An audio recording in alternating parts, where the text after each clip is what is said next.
Hey y'all, hey, it's Brittany and Britannia 718. Welcome back to my channel. If you are new to my channel, please be sure to hit that subscribe button so you can see weekly videos from me. So I just want to come on here real quick and talk to a few people and let them know how they can tell that they don't have sister locks.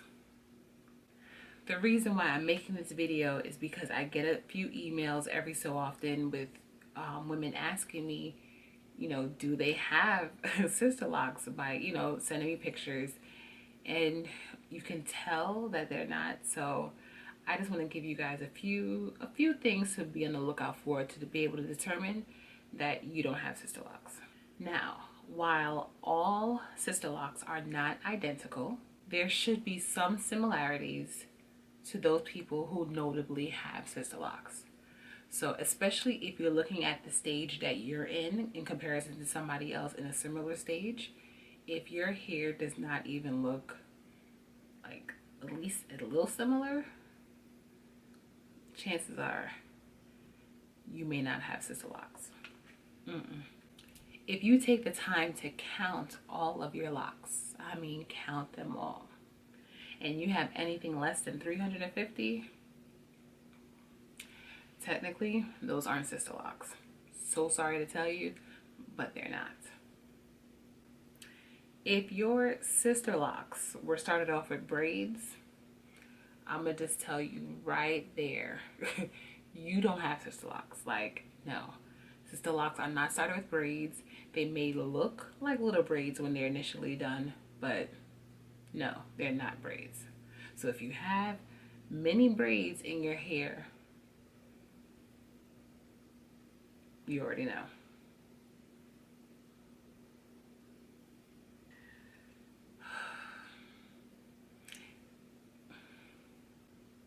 If your establishment and or retightening are just way too cheap, like I mean like even cheaper for a trainee cheap,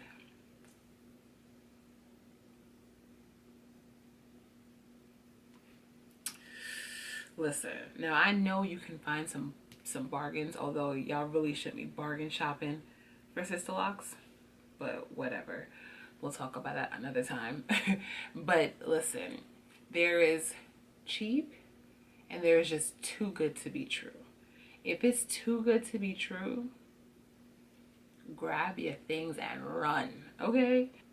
Another thing I want to mention, if you do not have a grid at all, this is me throwing up grids, not gang signs, but a grid at all after your retightening, I'm sorry to tell you, but they're not sister locks. Like, I know a lot of people have a lot of different textures of hair, so you may not like, but yeah, it's just not. I'm so sorry, because there's a standard pattern and a grid that all people who have been trained to do sister locks have to follow. And if when you retighten your hair, your parts are uneven, you can't put like a straight line in like the back, like you have no visible grid, I hate to break it to you, boo-boo, but you don't have sister locks. So sorry. Now, last but not least, and this may hurt a few people, and I apologize in advance, but if you have to ask if you have sister locks, come on, sis. Come on. Chances are you really don't have it. And I am sorry to those people who are getting bamboozled and duped out of their money, but I just urge you and I implore you, before you commit to getting sister locks, do your research, please. Like, just make sure these are credible people that you're going to, because it sucks to waste your money to get stepsister locks. You know? So guys, I hope this video was informative and useful. If I left out any ways that you could determine that you don't have sister locks, please leave them in the comments below. Of course, please be sure to thumbs up the video, share the video, tell your mom and them I said to subscribe, and I'll see you guys soon. Later.